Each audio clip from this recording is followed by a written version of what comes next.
Hello, everybody. Welcome to this important edition on nation building. I just want to welcome everyone who's joining us right now, wherever you're joining us from. I just want to let you know we see you. We are glad that you are here. And I just want to let you know that this conversation is about our country, Cameroon. My name is Roland Fru, Reverend Roland Fru. I was born in the northwest region of Cameroon. It grieves my heart to see where we find ourselves. Given the dispensation where we find ourselves, it grieves me to see the people we've lost, the number of people we've lost, the struggles we are going through. And there should definitely be a path moving forward. I came into your space tonight so we can have a conversation. I want the young people in particular to have perspective on where they find themselves right now. And if they do not do something, how the future will look like for us. This is very important because we can have conversations on social media. We can make comments on social media, but at the end of the day, we genuinely want change, right? So today, I want to address where some of our problems that we are dealing with right now stems from. Because you must understand the root cause of your problem if you do want to find a sustainable solution to that problem. This platform is designed for Cameroonians below the age of 40 who believe that we can achieve peace, unity, freedom, and prosperity in Cameroon without violence. I want to start by saying I've been extremely blessed. It is an honor to serve my country. It is an honor to stand up and say what I'm saying for the betterment of our nation. It is an uncomfortable situation that I find myself in. But I want to let you know this is a call of duty. And many of you who have been watching me, if you understand the gravity or the magnitude of the problems that we find ourselves in, everyone within the nation will be on this mission to bring about this transformation.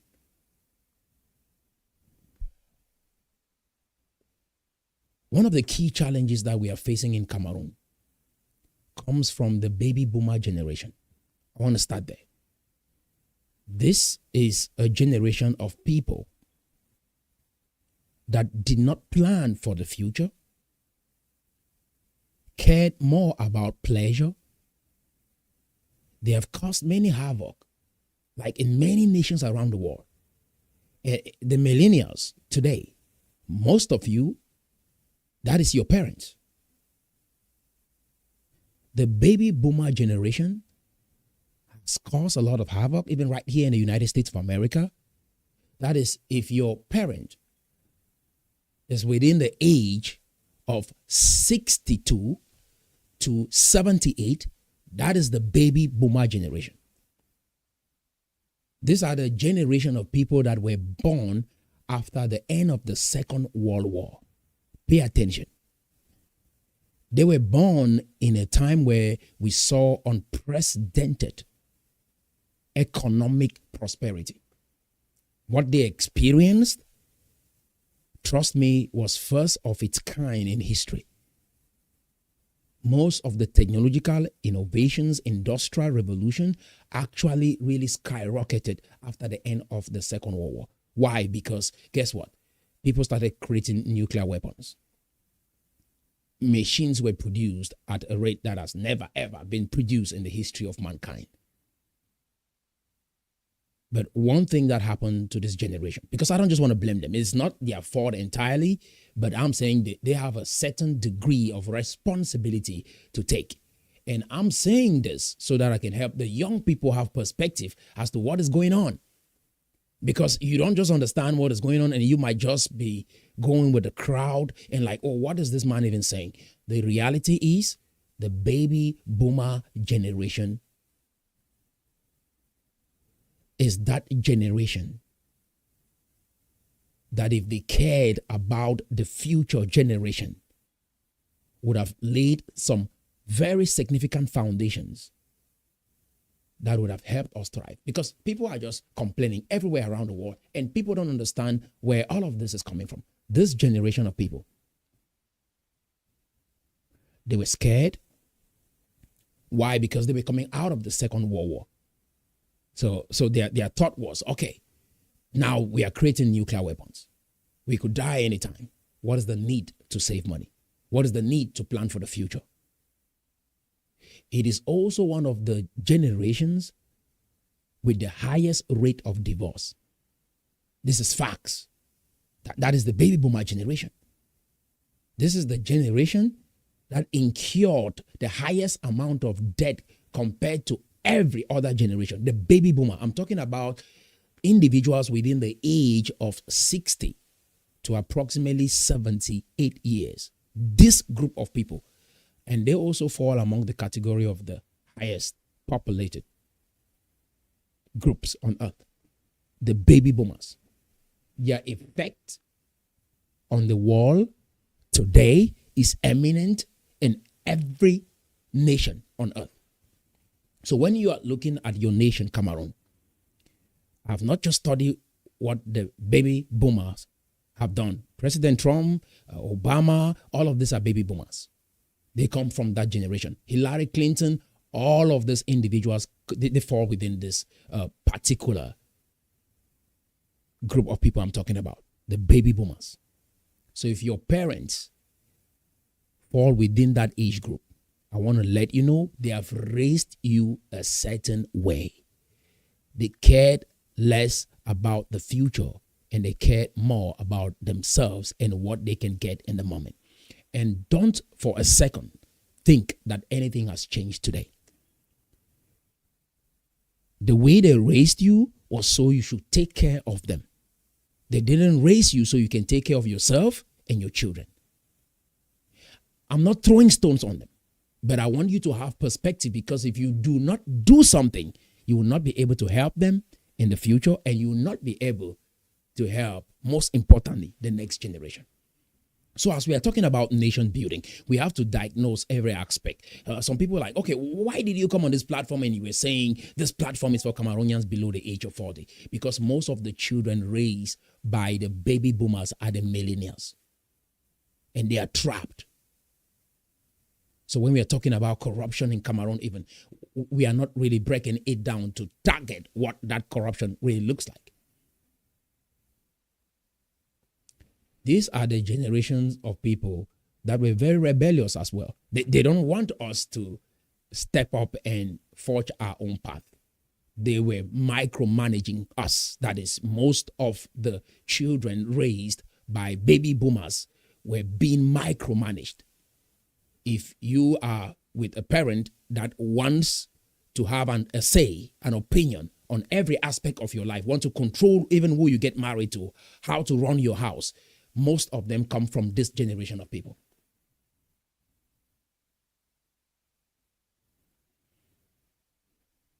The baby boomer generation. There are many young people from the Anglophone zone that would have been soccer players today. I'm talking about soccer players at an international level.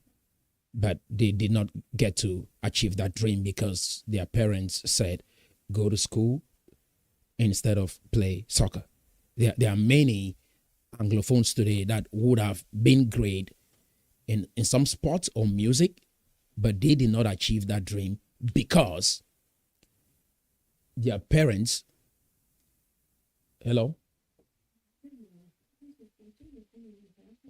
Yeah, so that is the goal, right? that most of you you're not where you are today.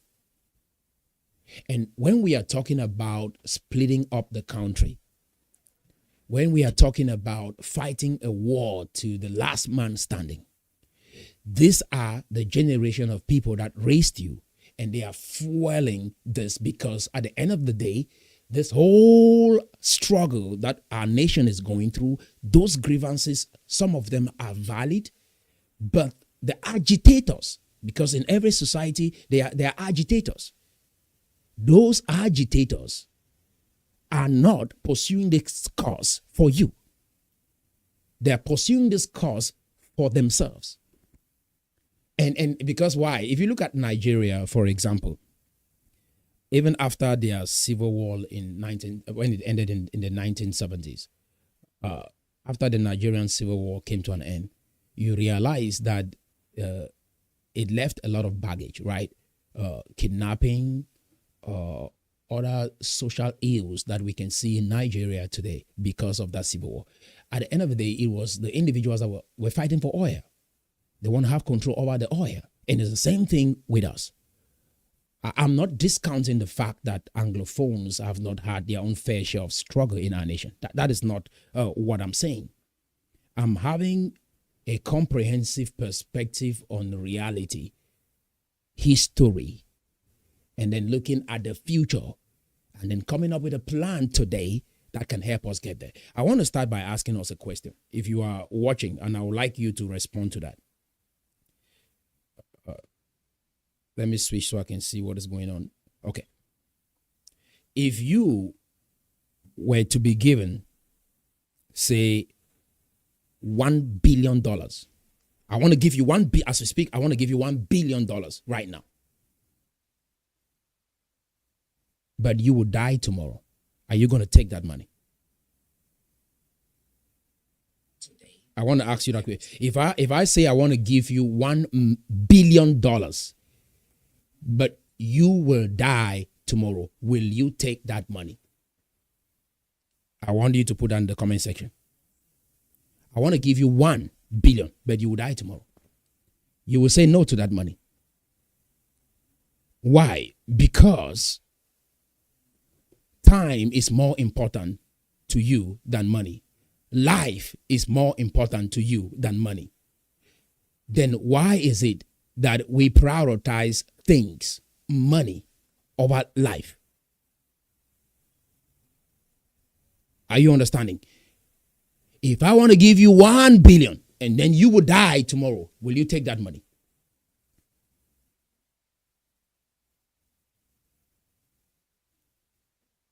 Okay. I see some people are joining us. I see Formandu, I see you.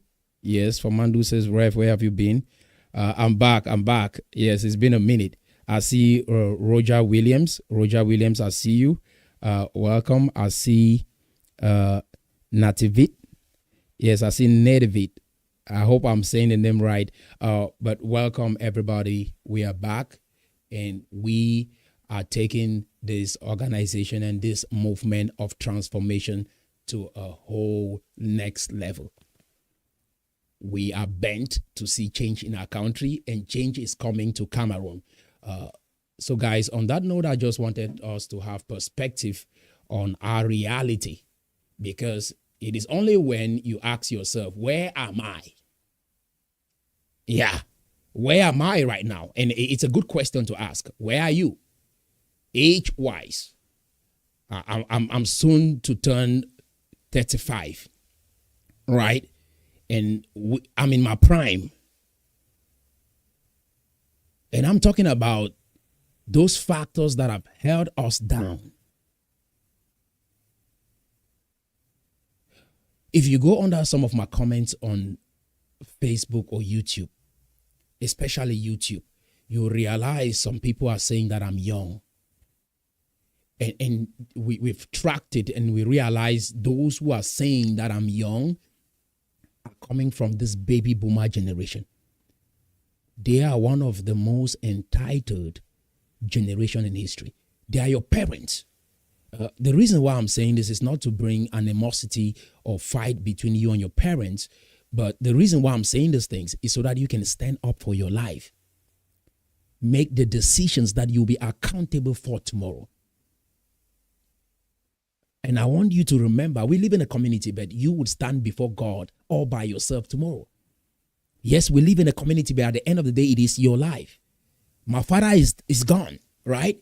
My father left this earth since 2016. He's gone. Life goes on. I've gone on to have children, have a wife, and have a family to look after. At the end of the day, it is your life. God gave this life to you. You may hang around with people, have them as friends, have a community, but at the end of the day, it is your life. So I'm talking especially to the millennials and the Gen Zs in Cameroon. The millennials, the Gen Zs, right? The generation Y, and then the Alpha generation. That is those born between 2013 right up to 2025. Because approximately 42% of Cameroonians are below the age of 14. We are taking this revolution to the next level. We have a book coming out. The date is going to be announced really soon. This book is titled The Cameroon Dream. And for those who have been asking, Rev, where have you been? We have been working hard to make sure that we bring out something tangible that can help the nation have perspective on as to what we can do together and change this country. Again, I'm saying we are the generation of people that don't want to look at our lives in the next 20, 30 years when we are in our 50s and 60s and say, this happened to us and we had no control over it. Are you tracking? I watched a clip one time from Che Ayaba. You've probably heard about his arrest and all of that. Painful, tragic situation. And all the thousands of people that have died, right? Because of this. It's all oil fight. Oil. The fight is over oil, over resources. Mind you, every society has social issues. Every society is struggling with marginalization. Minority groups struggle in every dispensation, every nation. But how they have perspective about their situation is what matters. The Holocaust happened to the Jewish people, right? Tragic situation. What did they do? They became entrepreneurial in their community, and that changed everything for them. They became scientifically inclined, technologically inclined, entrepreneurial inclined, and that changed everything for the Jewish people. It is very easy to be successful in life. You ask yourself the question, who do I want to be? Right? Okay, I want to be an engineer. Who is the best engineer that I admire? I want to become a musician. Who is the best musician that I admire? I want to become a farmer. Who is that farmer that has done good that I want to be like?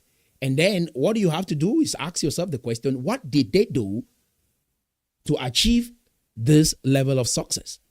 And it's that simple. And then what you do is, okay, I'm going to learn from them. I'll ask them questions. Some of them have written books. I will read their books. Some of them have documentaries. I'll watch their documentaries. Some of them, I can go on their website and just look at what they are doing and start creating something of that magnitude for myself. That is the easiest path to become successful. And in that process of you studying what they have done, you will find yourself. Okay? So back to my point. Most of the baby boomers claim that I am young, turning 35. What would they say about you if you're 19, if you're 20, if you're 25, even if you're 13? What would they say to you? When they say you're young, it's not really that you are young. It's that the idea or the philosophy that you have doesn't align with their group of thought. Their school of thought don't share my philosophy. And so the only way to dismiss what you're saying is to use the fallacy of ad hominem. They attack your age instead of attacking what you're saying. Are you tracking? But because we are enlightened, we understand all these strategies that they are deploying. And so we counteract it by bringing it out to light and showing them exactly what they are doing. It's the fallacy of ad hominem. Instead of you attacking the argument, you attack the individual. Instead of you attacking the argument, you attack their age, because you know what they are spewing is facts. I want every Cameroonian, as we move forward with this vision of CSDP, because the whole idea is that Anglophones and Francophones are coming together for economic prosperity. We are not backing down. We are going to see this country change in our lifetime. And this is a 20 years project, transforming the nation of Cameroon in the private sector, moving our GDP to $1 trillion in the private sector. That is the transformation. And if you are corrupt, we are coming for you. If you think you don't want this change, we are coming for you. Right? It is plain. It's either you join us or you get out of our way. We don't mind you doing what you've always done and getting the results you've always gotten and it's comfortable for you. No, this is the hungry generation. We are not going to blink. We are not going to be scared like the previous generation or the baby boomers that don't want to pick up a fight. We are that generation of people. You've seen it. You've seen what, especially the Gen Zs, right? The generation Y and Gen Zs are the ones predominantly recruited into the Ambazonia movement. You've seen the courage and the bravery that these young men have. We are channeling that energy into something productive. Instead of you taking that energy, right, to go kill your brother, kill your sister, or destroy somebody's life and property in the community, for this old folks fighting over oil, you can direct that energy towards creativity and productivity. And we are presenting a vision that actually paints a picture of the kind of Cameroon that we all want to see. And it's simple. We have looked at great nations. The same principles I'm applying in my life, we are applying the same principles into this project. We've looked at the best nations around the world and asked the question, what are they doing to be successful? It starts there. Forget about any objection like, oh, maybe you're white, you're black, or you're from Africa, you're from Cameroon, you're from this insignificant country that nobody knows about. We are not even dealing with that. If that is the kind of concept you have, this organization is designed to debunk all those myths and tags that you have on you that is limiting you from being creative to achieve your dreams. So we take it off, right? First of all, there's nothing, imagine nothing is stopping you, right? Imagine that nothing will stop you from achieving your dream. What will you dream of doing? Imagine that there's nothing that will stop you. I want you to start there. What will you do? You dream big. So the idea is that we start from the place where we have this perspective that nothing is going to stop us. Okay? That's a good place to start. Nothing is going to stop me. I'm free to dream. I have a good heart. I want to see the world get better. I want to make sure that everybody around me is taken care of. I want to build a business. I want to have maybe $10 million in my bank account or 10 million francs in my bank account. Whatever that amount is for you, you want to see this happen in your lifetime. That is a good place to start. There is nothing bad in dreaming, because when you dream big, that means you will help a lot of people along the way to achieving your dreams. You will bless a lot of people along the way in order to achieve your dreams. Guess what? Because you have business partners, they too will benefit from that prosperity. You are going to have merchants, distributors. You're going to have accountants. You're going to have lawyers. You have to maybe transact with the bank. Whatever that is, you will bless a lot of people along the way to becoming successful. So having a dream that is huge is good. Why? Because that says you are out here for service and you want to prosper other people along your journey. Are you tracking? So hypothetically, we don't believe in obstacles. We've grown in a community, we've been raised in a community where when you have an idea, the first thing is people will point out the obstacles that will stand in your way to achieving your dream, right? What did you think they told Francis Ngannou when he was starting?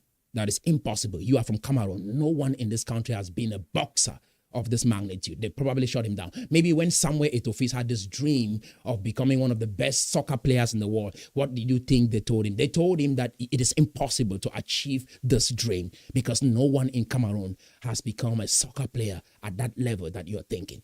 So we take all those obstacles out of the way. What will you dare to dream if you knew you will not fail? That's a good place to start. At this juncture, I want to let us know, in as much as I'm talking about our parents and what they have done to us, there are some great parents I mean, like senior citizens in Cameroon that I have a lot of respect for. And there are many of them. Are you tracking? That will inspire young people, that believe in young people. And one of those individuals is Professor Julius Ngo, a very humble and down-to-earth man. It is good to give people's flowers when they are alive, not when they are dead. Professor Julius Ngo is a rare gem in the history of this nation. And I think 10 people like Professor Julius Ngo can change that country. A lot of respect. The very first time we spoke on the phone, it was almost a 4 hour conversation. Questions and answers. Very educative, interactive conversation predicated on truth and sincerity. The genuineness of that conversation was like, we want the best for our country. And we want to put the truth as we see it on the table and not sugarcoat it. This is how our country looks like. Right? This is how our country looks like. And it was one of the most profound conversations I've ever had in my life with a senior citizen from my country of birth. After that conversation, he said something powerful to me. He said, Rev, most of the ministers in the country have just been listening to the wrong people. Look at the dreams you have. Look at the plans you have. Look at the ideas you have. Look at how you articulate your perspective and on life and the nation. And he said they have just been listening to the wrong people. I wish the ministers in the nation can start listening to you. And he went on to say, if you need my help, reach out. I'll connect you with whoever can be of help to see this nation move forward. And I just want to let you know, I left that conversation with tears in my eyes. And fellow Cameroonians, I want to let you know there are amazing people in our country. Many leaders that are amazing people, but there are also many terrible leaders within our country. You cannot just brush everything with one stroke, right? You cannot just use one stroke of brush to paint everybody as the same. And our job in this generation is to attract those leaders that share our value, that believe in young people, that believe in the next generation, and repel those who do not. And we are not going to blink letting them know that we do not stand with this idea that you have if you do not change. These are the people that we stand with. No nation can move forward if it is not predicated on truth. No nation can achieve its objective if it is not predicated, if their ideologies and their philosophies is not predicated on truth. And that is the kind of nation that we are building. Imagine, I'm soon to turn 35, and yet they are saying that I am young. And it makes me squirm, and I can feel everything in my body. And I'm asking myself the question, if they are saying this to me, what would they say to you? And what have they said to you that has stopped you from achieving your dreams in life?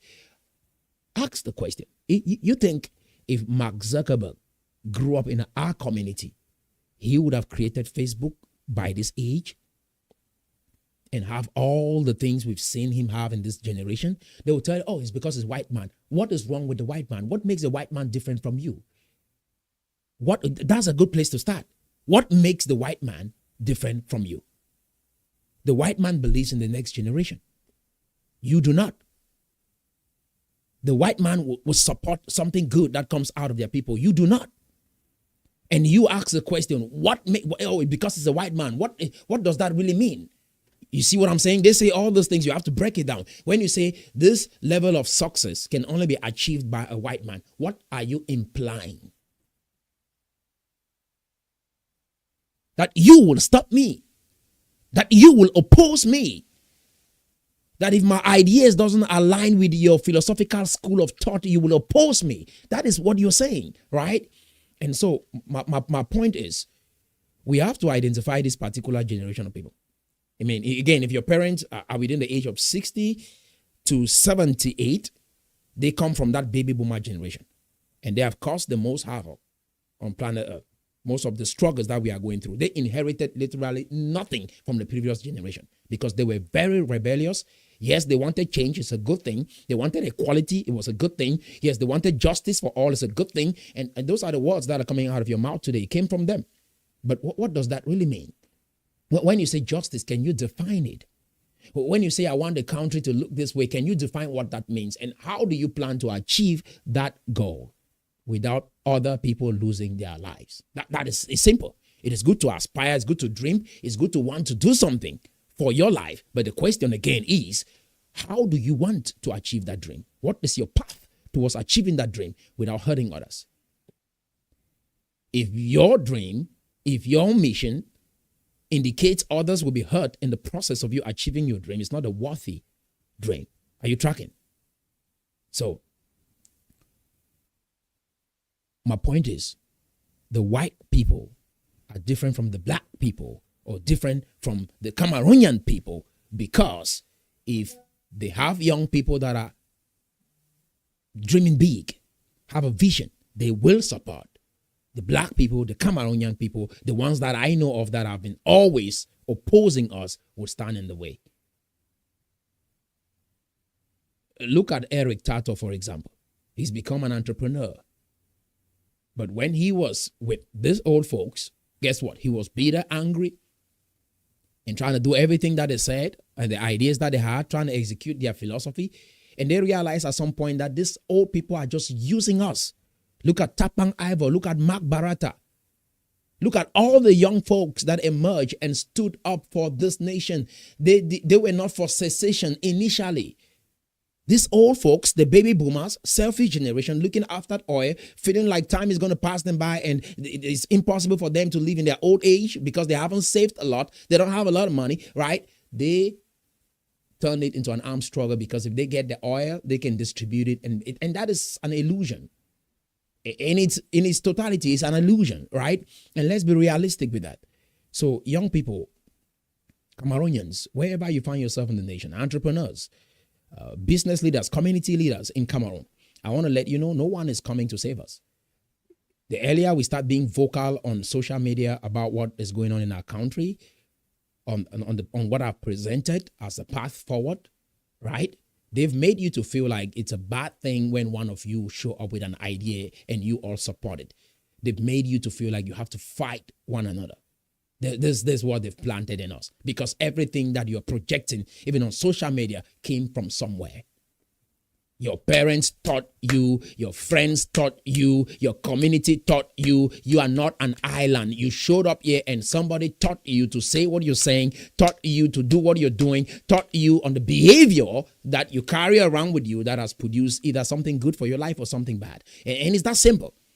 And the question is, if you think that the change that you desire will come on your terms, you're wasting your time. Again, let me repeat that. Change will never be on your terms. Let me explain that. Change will never be on your terms. Like even everything that I'm saying here is not on my terms, right? I had to get out of my comfort zone in order to pursue the kind of change I want for myself and my country. Change will never come on your terms.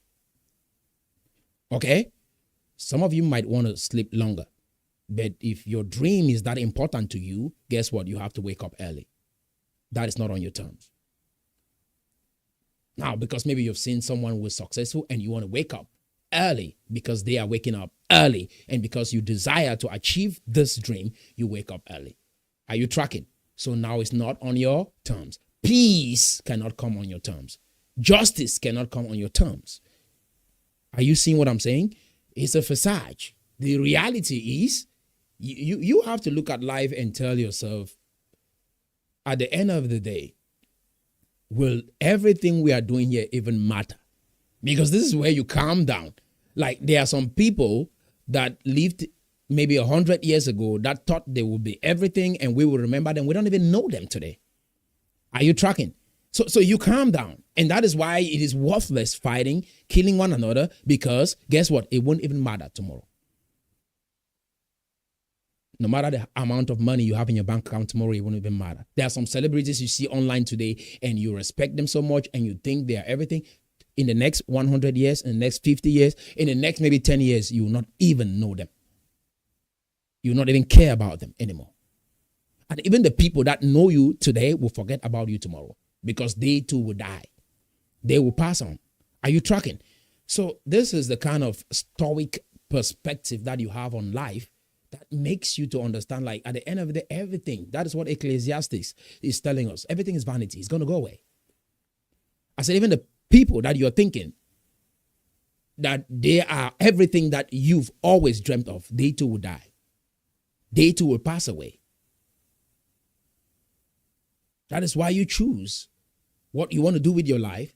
Do it with all your heart. But at the end of the day, don't be attached to anything, because even these two shall pass away. Everything will pass away. I mean, these are what I'm saying to you here. These are things we should be hearing from old people that have experienced life, but we are not, right? Are you seeing what I'm saying? Yes, these are the kind of things I was getting from my father growing up. Because one thing that many of these people don't understand is I was raised by a man who lived under the Germans, who lived under Aijo's government, who lived under Paul Biya's government. This is the man that raised me. I'm young enough to be his grand or great grandchild, my father.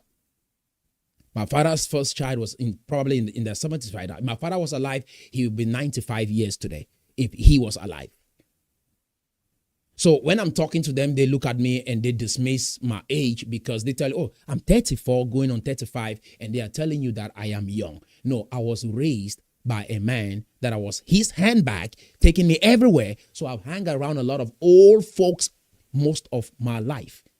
And I know their language, I know their thinking, I understand them better than they even think I do. Are you tracking? So that is the man who raised me, who put the cap on my head, have me hold his jog, and we go around, right? Hold his gun when we're going for funerals. That is the man who raised me. And I sat around the table with elders most of my life, and I heard them talk. The man who raised me, I'm young enough to be his grand or great grandchild. And so when I'm talking to you about what I see now and what the future holds for us, and if we do not do something right now, our conditions will get worse in the future. It's not getting better. Life is not a constant. Life is moving.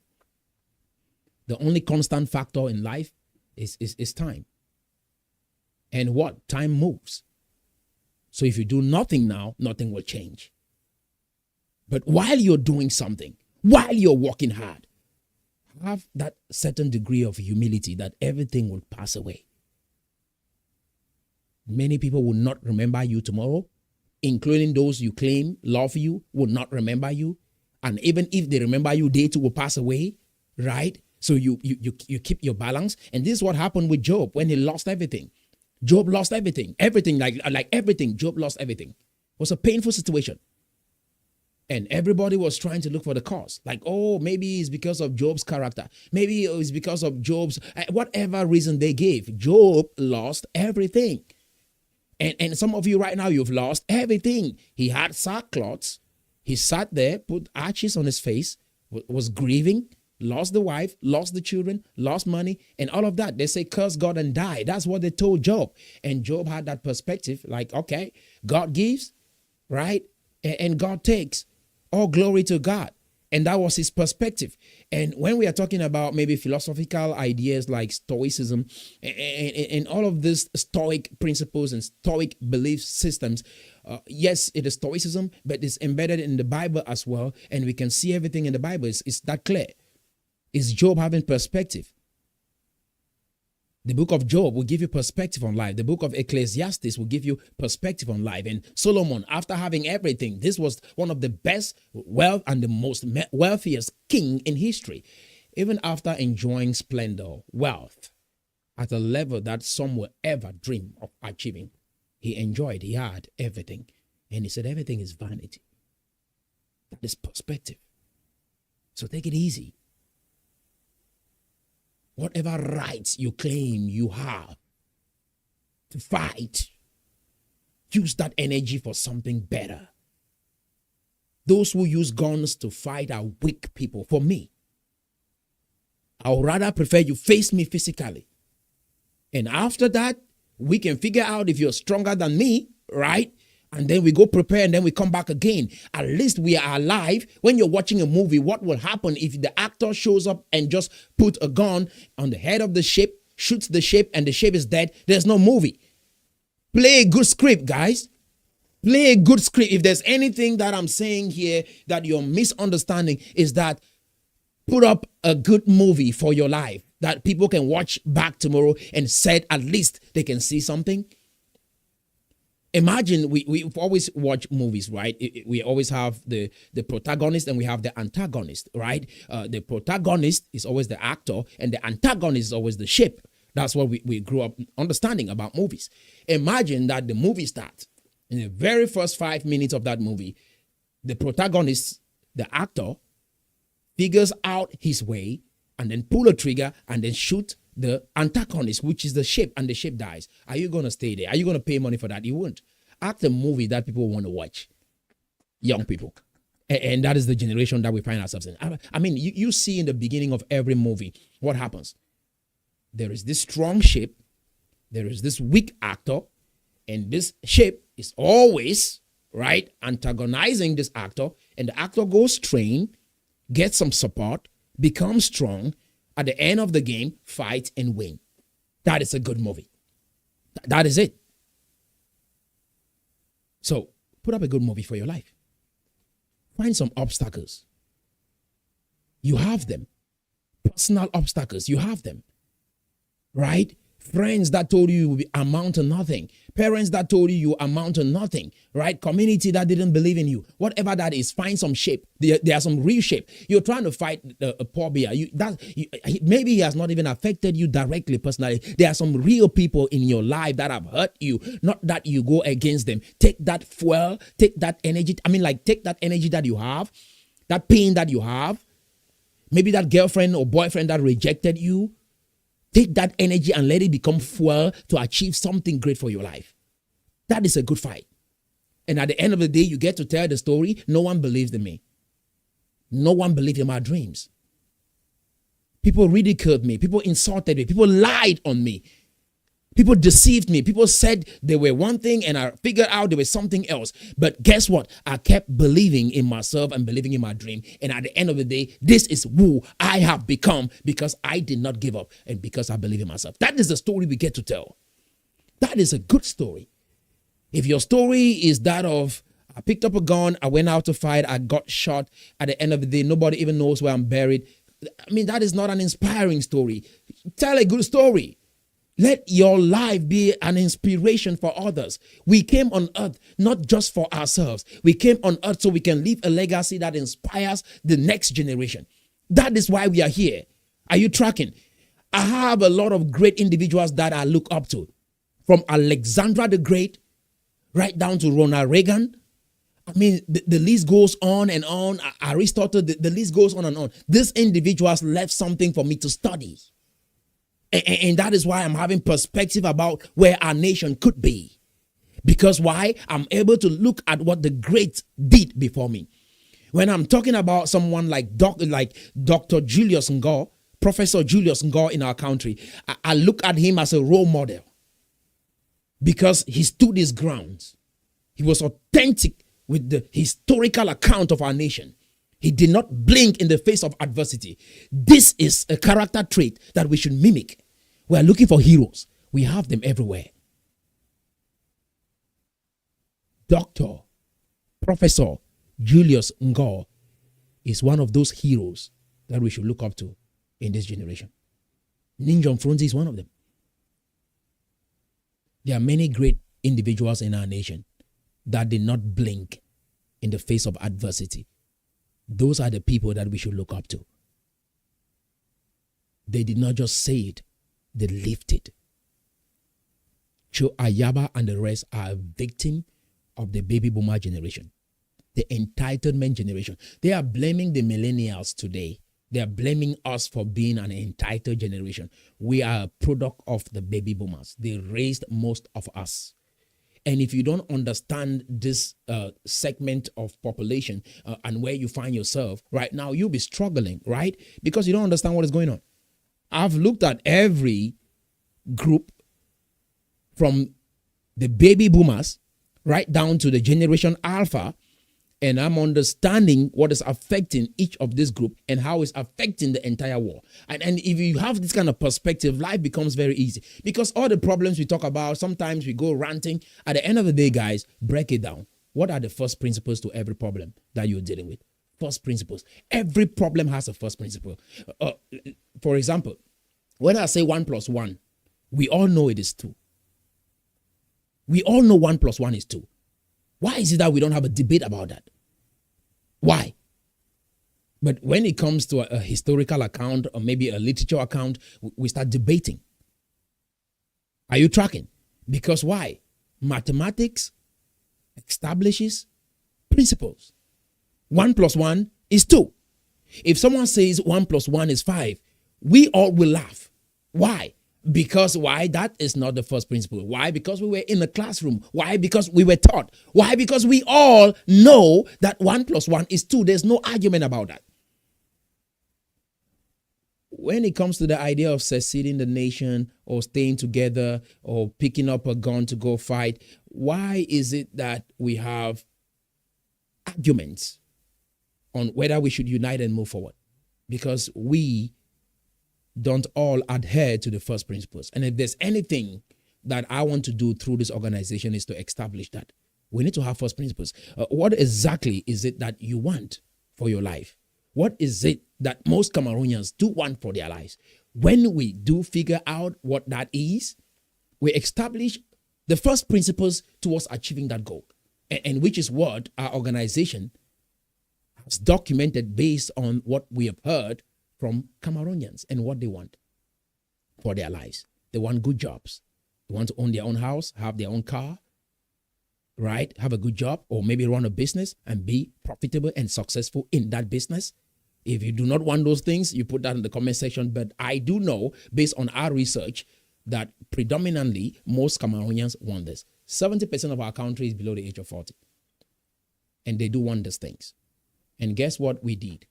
We looked at what they want, and we went out and asked ourselves the question, like, which nation on earth has achieved what Cameroonians want? And we figured out that America has achieved the highest standard of human excellence that Cameroonians do desire. If you ask them, which country do you want to go to? Most of them will say America. So that means America has done something that most Cameroonians admire. And then the question is, how do we get Cameroonians to the place where they have what Americans have? And then the next step was looking at the nations that have somehow looked into what America is doing and mimic what America is doing, and it has worked for them. And China was one of those nations.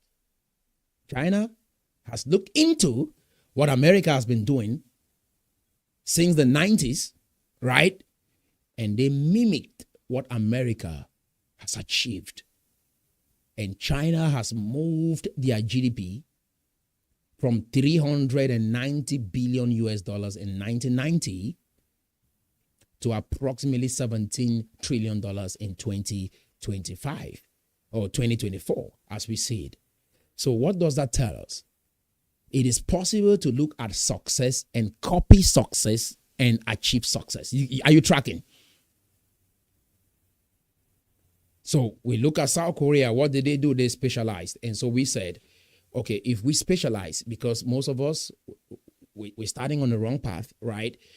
Life dealt us the wrong hand. We were raised by terrible parents. Most of them didn't understand us, didn't want the best for us, or maybe they just wanted us to do what they wanted us to do for their benefit and not for our benefit. If you look at our traditional system, the exorbitant bride prices and all of that, it is designed for them, not for us. If I'm starting off life with my wife in Cameroon, and maybe we are barely struggling to pay our bills, and they ask you for maybe 10 million francs for bride price, where do you start with that family? Right? These are realities that we have to face. If you are barely struggling to pay your house rent and you have this beautiful woman that you want to get married to, as a young man, I want to ask you the question, or you, this young woman, you like this man. They have told you that the only way for you to be successful in life or to get the kind of woman that you want is to make money. And who has the money? The baby boomers. And that is why you see a lot of the old folks getting into girls of your age group that were supposed to be your girlfriends, were supposed to be your wife, and guess what? They are manipulating your girlfriends and your wives to go out with them because they have the money, so they've made money to be the standard of what love looks like.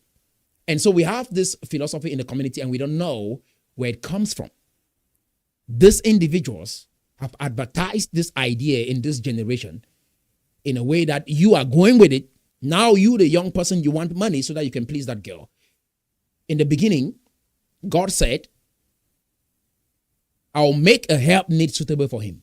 That means the man that God sent a woman into his life was not wealthy yet. He had some responsibility that the woman is coming so that they can build together. But the narrative today is that you're going into a man's life when he has accomplished and achieved everything.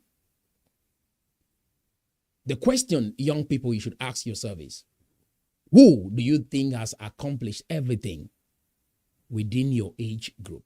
There's none. Very few people, right? Those who have achieved are the older folks.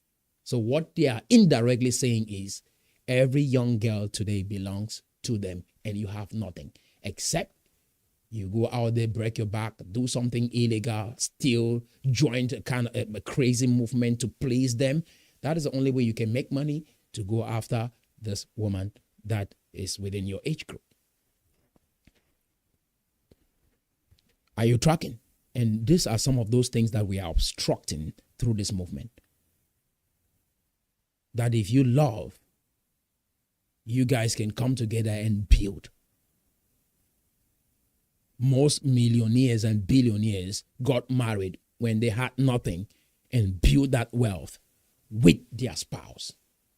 They had that stable mind to build. And most of the people that have achieved before getting married struggle to even find true love. Because you really meet someone that cares about you at the stage where you have nothing. At this level of my life, if I was looking for a wife right now, I'll be so skeptical. Are you tracking? I'll be skeptical about the girl that I come across. Why? Because they might be after me for something that I don't know. But because I met my wife at the stage where I was still building, was not there yet, now I can trust the genuineness of that relationship because we are building together. Are you tracking? And if they tell you that you have to pay this exorbitant fees for bride price, what are they doing to you? You end up with children that are born out of wedlock. Many young people are not able to marry. They have these tags on you saying, oh, it is just a girlfriend and a boyfriend. This is what they've done to you. And we are creating a new narrative from here moving forward. When they hurt you, this is what they do to you. When something is off their benefit, they will go to tradition. When they realize that what they want from you will not come out of tradition, they go to the law. And this dual systems that exist within our community is one of those factors that is hindering us. Right? When something is favorable to them, they will discard tradition and go with law. When the law does not stand with them on their practices and their mannerism, they go to tradition. And they tell you the tradition says this. Any society that doesn't have one principle that governs everybody is setting itself up for chaos, disaster. That is why they hook you with this tradition thing. And you go around with it and you think like, oh, it's something cool. No, they hold you down with this. And you gotta have perspective. We gotta got one law that runs marriage, that one law that runs how we operate with business. One law. We gotta get a law on that. For instance, if you want to get married today in Cameroon, you can take your wife, you go down there to the court, right? You sign a document, you guys are legally married. All these exorbitant fees when you're still starting off life is not healthy for any young person. It is not healthy for any young person. I repeat that with every iota of my being. Any young person starting up life and you have to put this exorbitant bright price fee on them, it's not healthy. You're not setting them up to succeed.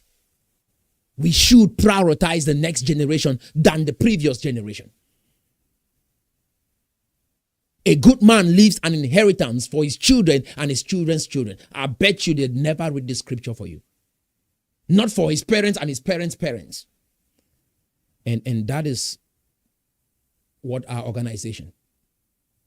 The reformation is real. By the time we clean up all of this, guess what? Cameroon will get better. Because sometimes when you don't understand, some people will want change. No, they can remove the president today. All these institutions and people and individuals, deals, governors, traditional leaders practicing this corruption in our community. This will not go away even if our president is replaced. These are systems that the president might never even touch or get close to. But they do exist and they have a significant effect over your lives. I think I've said enough, guys. I hope you got some value out of this video. What I came here today was to help you have perspective on that generation, the baby boomers. If your parents, they fall between the age of 60 to approximately 78, they've done a great deal of hell on your lives unknowingly because they were influenced by the generation that they find themselves in. If you look at most of the civil rights movement, if you look at the time where most countries had independence, it was in the era of these people, right? It was a good wind of change, but what they are doing today, they have taken things out of hand. And we got to say, no, dad, no, mom, right? I can think, I can reason. I'm an adult. We can figure out something for ourselves and preserve something for ourselves and for the next generation. If we do so, we will be able to even take care of you. If you keep getting in the way, we cannot think for ourselves. Were you at the Fumban conference? They will tell you no. Were you there? No. Okay, so what is the basis of me listening to you and taking what you're saying as facts? Because when we say facts, you must be present. And all this history will take us nowhere. Let's stop talking about the past and start talking about the future. When we start talking about the future, we'll have different conversation. But when we are talking about the past, it's another conversation, right? What do we want? The future. The future is what matters. And we want to have a conversation that helps, takes us to that future that we all see. And that is what I stand for. That is what I believe in. And we are going to see it happen in this generation. We are not blinking. We are nation builders. We are CSDP. We believe that change is coming to Cameroon. Great people make a great nation. We are building the great people in business, in leadership that will go on to build the Cameroon we want to see. And nothing will stop us. This is the never again generation. This is the no excuse generation. Remain blessed and stay strong. For those who have not been hearing from me, I want to let you know we're back. The book is coming out, The Cameroon Dream. We'll be launching this book sometime, maybe the end of November. So this book explains everything that we need to do to take our country to the next level. Nation building. Citizenship. And we have some hats. If for you want to really get involved, don't just sit on the sidelines and hear me talk. Get involved. You see, great people make a great nation. This hat. We have a lot on our website. T-shirts, Great people make a great nation. We have Nation Builders University. You can enroll and start studying something. Like get yourself immersed in material that offset all this brainwash and programming that you've had your entire life. Are you tracking? So we have hats, we have t-shirts, right? Great people make a great nation. Nation builders. We have some beautiful t-shirts that you can wear around, and it represents your patriotism for your country and the desire for change. That is what this symbolizes, that you are tired of the way life is going and you want something better. And this organization is advocating for that change, and you are part of that change. And putting this on you is showing to your fellow citizens that you believe in the future that we are creating. And we have Nation Builders University. It's free for now. We will start charging in the future. But you have an opportunity to enroll, take the courses. It will change your life for good. And you will take the courses, study, see what other great people have done and how you can apply what they did in your life and see transformation. We have great people here to support you, stand with you. You have any question, feel free to ask. Why? Because we believe we are in this together. We have been a victim of a system that we had no control over. But we are going to deal with it as we see it and carve a new path moving forward. If you're in Cameroon, I just want to let you know you're a business owner, or you run a business. I just want to let you know we are here for you. We're also offering consulting services to help local businesses grow, because we believe that the middle class is the backbone of every society. I repeat, the middle class is the backbone of every society. Any society that plays with their middle class, they don't know what they're doing. The small businesses, those are the individuals that drive every economy. There are some people that they will reach that you will never reach. That is why we don't play with small businesses. We are offering consulting services and marketing services to small businesses so that you can grow and scale your business. This is how we build Cameroon. One block at a time, one community at a time, one store at a time. This is how we bring about change. There are hidden opportunities within your niche that we, through our consulting services, will identify those opportunities and help you take advantage of those opportunities and be ahead of your competitors in your space. Are you tracking? Our lines are open. Feel free to DM me. I love the comments that I've been reading, and I'm so excited that you want the same change that I want. You want to see the country move. That is all we need. Do you see what I see? That is enough for us to start the movement and take us to the next level. The next thing that we'll be introducing is the Nation Builders Army. All right, you can see the way I dress, the Nation Builders Army. We're ready. I've done Krav Maga. It's a high intense combat martial art in the Middle East, right? In Israel, they have they're surrounded by a lot of enemies, and so they train and protect themselves at a very young age. They go for that training. What I've seen in this generation is the men are very weak. When you see a society where men rise up and they start saying, "Oh, the woman has to walk too, the man has to walk," all of this kind of talk, men are weak. In those days, the kind of man that raised me, I never heard that, right? I didn't hear that. Like, yes, even if a woman walks, the Bible talks about the Proverbs 31 woman. The Proverbs 31 woman, she does walk, but it was not even mentioned that way. You see what I'm saying? A woman is supposed to walk and make her own money, but it's not something that the man comes and try to measure strength and say, "Oh, the woman has to walk, I have to walk." We have a lot. When you hear people start talking this way, and the thing is globalization, is equality, is egalitarianism. All of this rhetoric is telling us that men are becoming too soft in this generation. We want strong men and strong women in this generation. But in particular, men, we need strong men in this generation. Roads need to be built, right? Yeah, a lot of things need to be done for our community to move forward. And so with that, we need strong men. So we are launching the Nation Builders Army. And the Nation Builders Army is going to be a high-intensive combat martial art training for men and women, just like what the Israelis are doing, just to make you be strong so that you can protect yourself and protect your community. There are some young people who might have a gun on their hands and they approach you and you just dismantle them in a couple of minutes and put them in order. I'm not saying you go ahead and kill them, but you can take that gun from them.